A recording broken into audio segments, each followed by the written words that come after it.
안녕하세요. 클로이의 성장일기. 저는 클로이입니다. 네, 오늘은 책 시대예보 핵개인의 시대 송기령 작가님의 책을 가지고 왔습니다. 네, 오늘부터는 조금 다르게 진행해 보고자 합니다. 우선 마인드맵이 어떻게 만들어지는지 좀 보여드릴 거고, 그리고 이 영상을 보시는 분과 함께 이 책을 나눈다고 생각하고 저의 생각을 말씀드리고 생각의 지점을 좀 드리고자 합니다. 이 책은 시대예보 베스트셀러에 있어서 구입하게 된 책이에요. 저는 이 껍데기 책 표지가 있을 때 친구한테 배운 건데, 이 책 표지를 잘 보관하고 싶지만 잘 안 되는 경우가 많아서 이 겉에 있는 껍데기에서 이렇게 필요한 부분을 잘라서 붙였습니다. 뒷부분에도 붙였고요. 읽을 때는 중요한 부분, 기억하고 싶은 부분, 마인드맵에 표시하고 싶은 부분, 남기고 싶은 부분을 이렇게 포스트잇 플래그로 표시도 하고 줄도 치고 생각이 있을 때는 생각도 적으면서 보고 있습니다. 원래는 이 색지에다가 이제 중요한 부분을 많이 적는데 이번에는 이렇게 목차에다가 이거의 답을 적는다고 생각하고 이렇게 적으면서 책을 읽었던 것 같아요. 그러면 마인드맵 어떻게 그리는지 우선 잠깐 보여드리겠습니다. 어떻게 그리는지 보여드리는 게 그리는 걸 보여드리는 건 아니고, 이 마인드맵을 그릴 때 가장 찾기 힘든 부분이 메인 키워드 부분이 아닐까 생각해요. 이 책에서 가장 중요한 메인 키워드, 여러 가지 키워드가 있지만 그 중에서도 이 메인 키워드는 뭔가 내게는 이 책의 핵심이 되는 단어잖아요.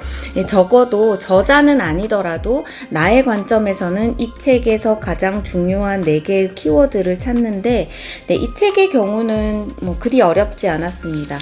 이 책은 읽고 나서 목차가 명확하게 있기 때문에, 목차는 1장, 2장, 3장, 4장, 5장 있거든요. 이렇게 5개의 목차를 미리 적어 놓고 목차 사이사이에 내가 표시했던 부분을 적어 넣는 식으로 이렇게 노션에 정리를 했습니다. 정리를 하고 나서 여기 지금 색깔 표시한 부분은 목차인 거고요. 이 목차를 기준으로 목차가 5개가 있었는데 이 메인 가지를 5개를 해도 전혀 상관이 없죠. 하지만 이제 그거는 저자가 생각하는 목차인 거고, 나만의 목차, 나만의 메인 키워드를 뽑아야 합니다. 첫 번째가 K는 대한민국이 아니다 라는 부분이고, 이거는 K 프리미엄 할 때 이 K가 이제 대한민국을 의미하는 바가 아니다. 그러니까 현재의 우리의 정체성, 현재 우리 사람들이 어떻게 변해왔는지, 과거와는 달라진 점이나 그런 부분에 대해서 1장에서 얘기하고 있어요. 두 번째는 코파일럿은 퇴근하지 않는다.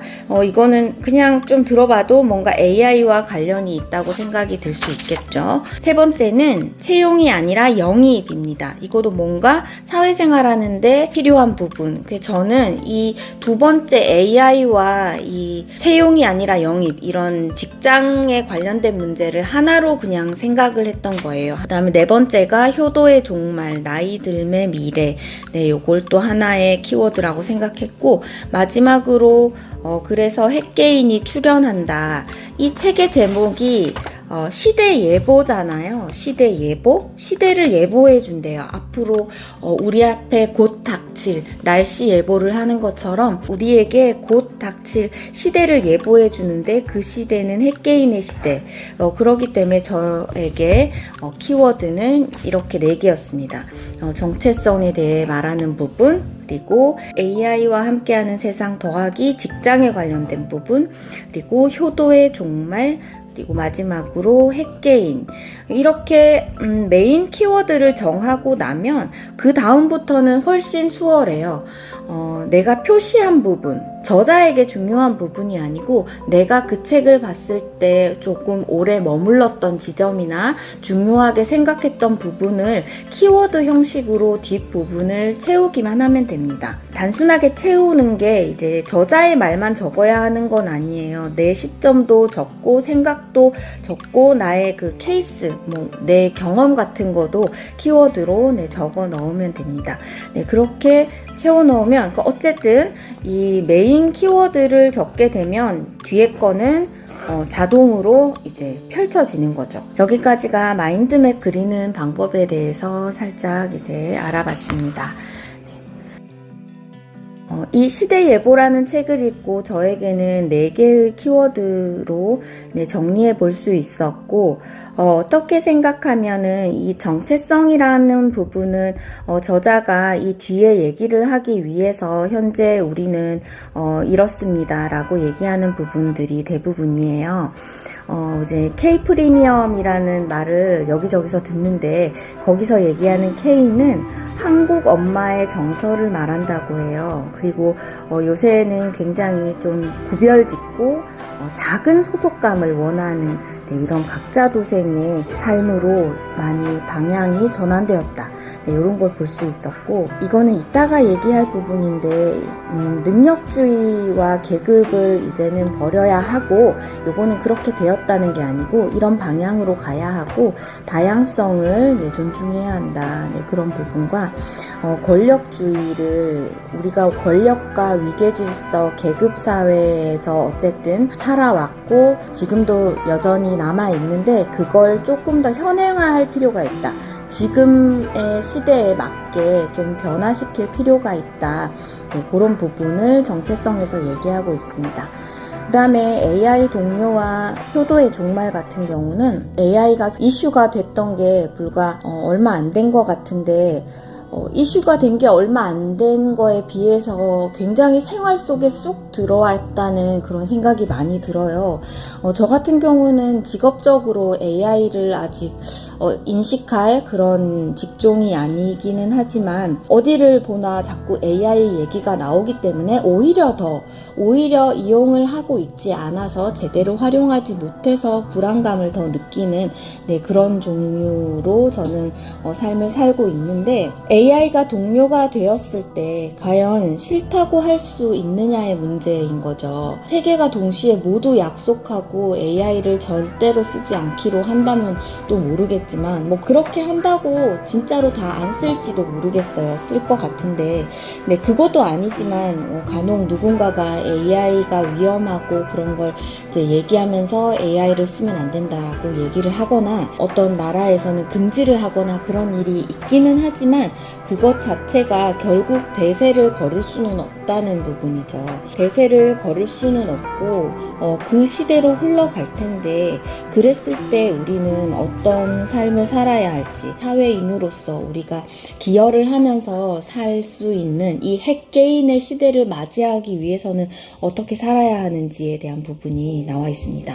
효도의 종말은 과거와 현재는 굉장히 많은 차이가 있죠. 저의 부모 세대에서는 고도의 성장기에 청장년기를 맞으면서 어떤 일이든 열심히만 하면 뭐든 할 수 있는 그런 삶을 살았던 반면 요새 젊은이들은 기회 자체도 균등하지 못할 뿐 아니라 빈부의 격차도 굉장히 심하고 단지 노력으로만은 해결할 수 없는 사회 침체기에 있기 때문에 결혼을 한들 아파트를 살 수 없고 그러면 내가 결혼을 하고 자식을 낳아야 하나? 그런 이제 뭔가 되게 더 절실한 문제에 닥쳐 있는 세대에 따라서 차이가 굉장히 많이 나는데 그런 세대를 살다 보니까 내 부모는 부모의 부모를 섬기고 돌보고 부양을 하는 게 너무나 당연했던 거예요.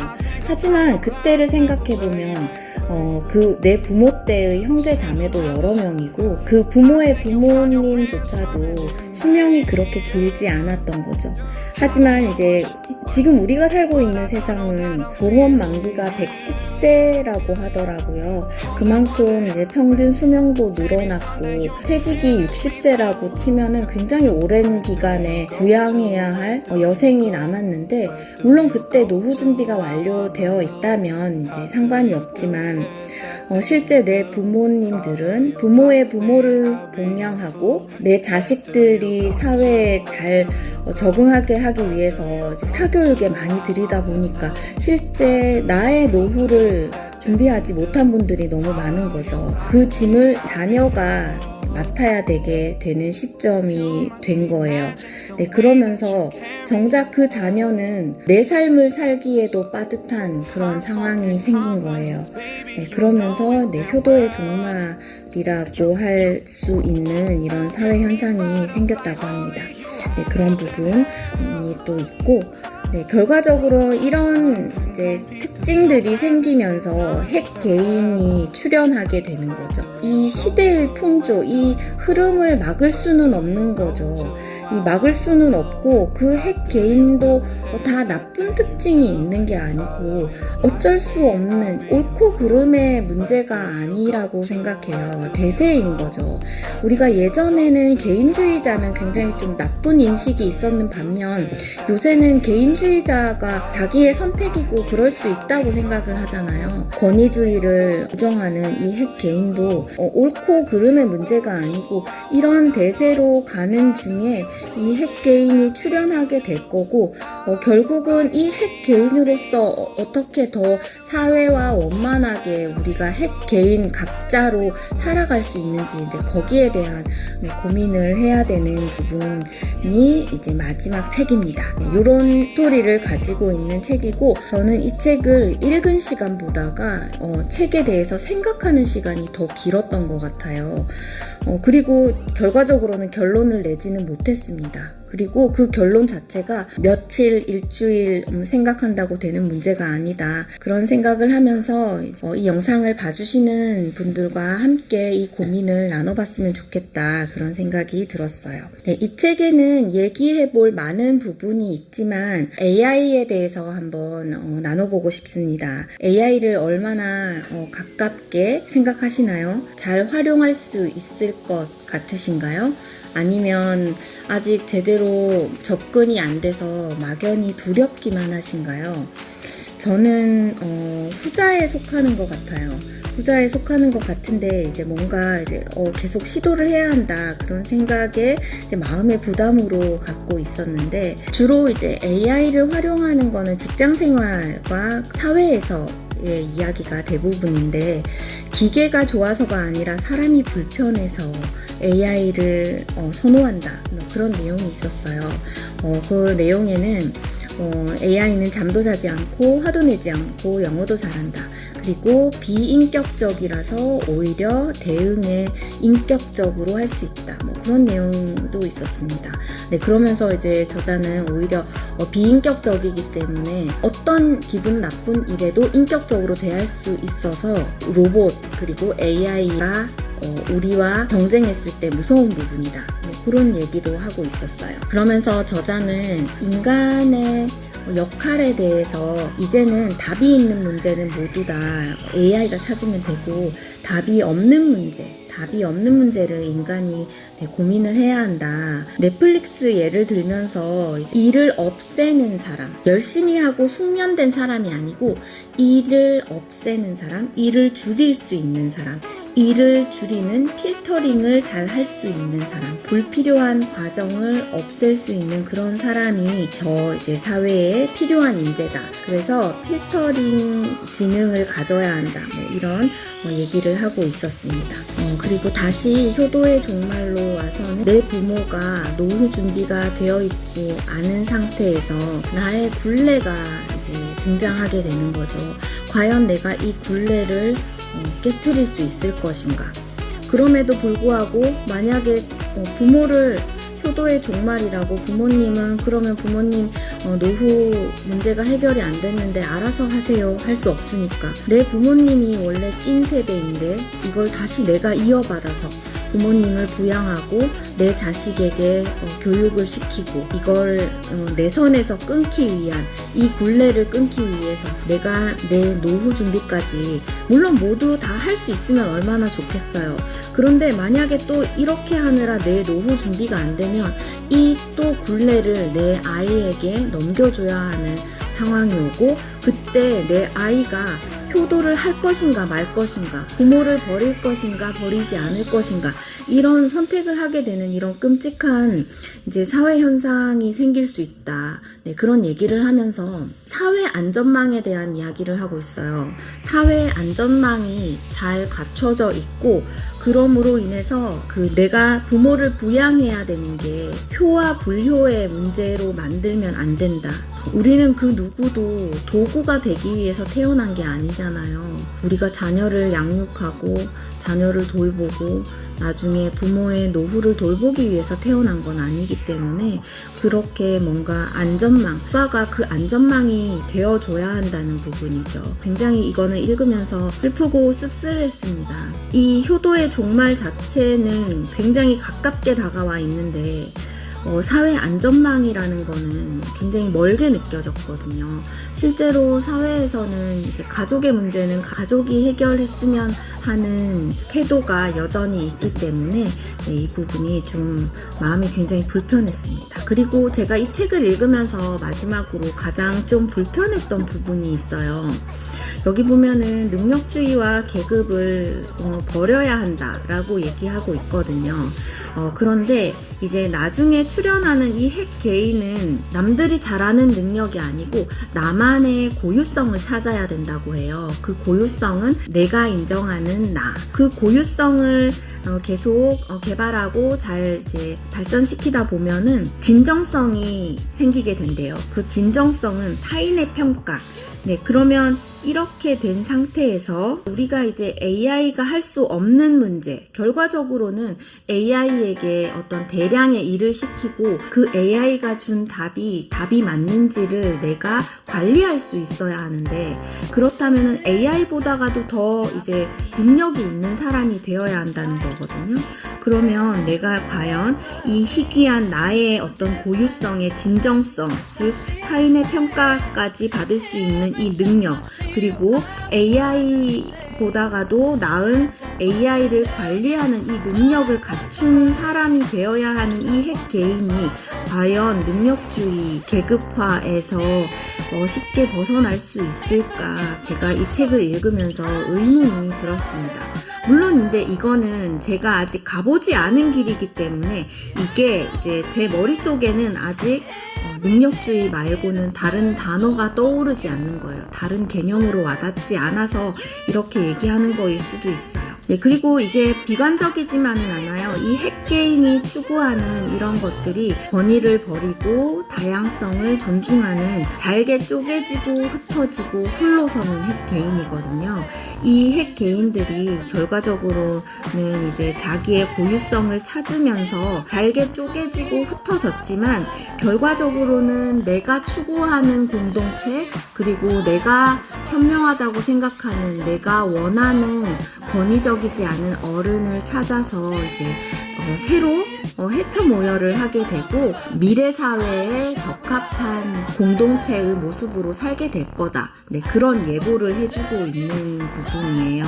네, 그러면서 우리는 이 핵 개인이 방금 이제 뭐 AI와 효도로만 봤던 이런 부정적인 부분이 아니고 네, 이런 부분까지도 어떻게 해결하면서 우리가 그 시대에 합당한 사회로 나아갈 때 내가 또 얼마나 그 시대에 맞는 핵개인이 될 수 있는지 네, 어떻게 하면 그렇게 변할 수 있는지에 대해서 이제 생각을 해보면서 살아야 한다. 네, 그런 메시지를 저는 얻었습니다. 제 말이 좀 부서가 없다는 생각이 들어요. 그리고 완전히 이 책을 생각의 정리를 하지 못한 것 같아요. 그리고 아까도 말씀드렸다시피 앞으로도 더 많은 생각을 해야 하는 부분이라고 생각해요. 자, 그러면 이 영상을 보시는 분들은 시대 예보에서 보여준 이 핵개인 시대를 잘 맞이하려면 우리는 어떻게 살아야 할까요? 네, 여기까지 클로이였습니다. 감사합니다.